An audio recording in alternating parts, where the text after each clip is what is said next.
Vanakkam, good evening. Your Excellencies, distinguished invitees, ladies and gentlemen, friends and colleagues. We are gathered here today to celebrate the historical event of the 63rd anniversary of independence of Sri Lanka. I warmly welcome your presence and let me also appreciate you for taking time away from your busy schedule to share this moment with us. In fact, we have had our formal flag hoisting ceremony on the 4th of February at the Chancery premises, and today we are further celebrating with you all. Sri Lanka has enjoyed the first full year of peace and unity and free of conflict. Year 2010 was a year of renaissance and evolution which depicted a constructive transition from war-torn island to a prospering nation. Let us remember that there has not been a terrorist incident or loss of life since May 2009. Sri Lanka is reaping the benefits of the newly dawned peace after 30 years. Dear friends, India and Sri Lanka, being close neighbors in proximity as well as in the good relations, boast of a unique relationship which could be traced back to the 3rd century BC. As acknowledged by His Excellency Mahinda Rajapaksa, the President of Sri Lanka, India and Sri Lanka are relations. From the time of Emperor Ashoka, we have shared so many things and nurtured our unique bond for over the last 2005 years. Sri Lanka's links with India continue to grow with the center of gravity shifting to the south. Today, Sri Lanka enjoys excellent relations with India in many spheres such as socio-cultural, trade, investment, religion and education. Ladies and gentlemen, let me touch on contemporary Sri Lanka for a minute. Our motherland is truly on its way to become the wonder of Asia, and within 1 year of defeating terrorism and unifying the country, the economy has seen unprecedented growth. Sri Lanka now beginning to get its peace dividends. The year 2010 marked as the first step towards a greater leap of my country that witnessed solid macro-level stability. During year 2010, Sri Lanka achieved an 8% economic growth while maintaining a low-level inflation. With the successful defeat of terrorism, many investment and trade opportunities have been opened up in Sri Lanka. Sri Lanka share market was Asia's top performer last year.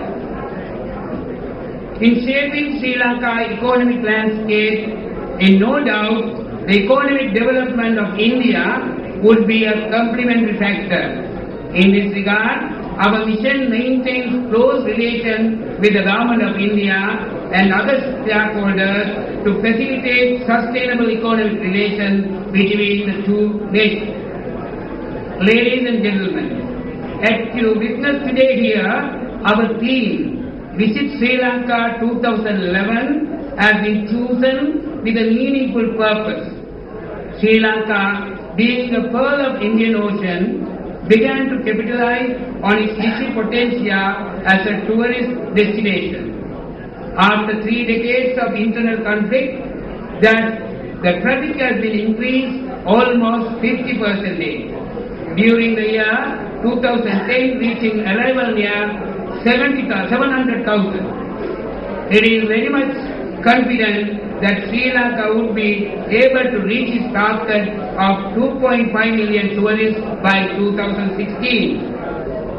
It is my pleasure to announce that the arrivals from India in 2010 topped in the list, while recording 51% growth on year basis. So, I make this opportunity cordially to invite you and take my message to others to visit Sri Lanka and experience the wonder of the beautiful island.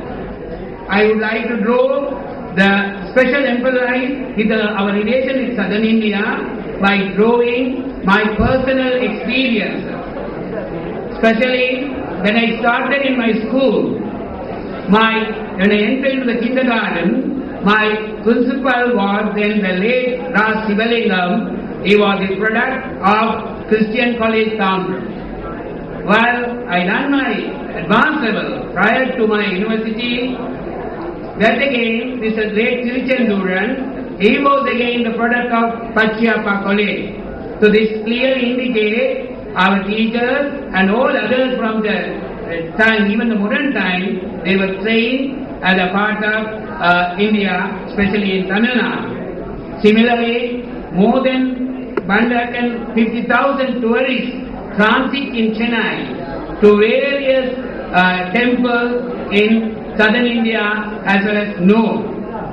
So our cultural relations and our relation people to people contact and for the medical reasons, there are people to people contact continuously increase in this part of the world.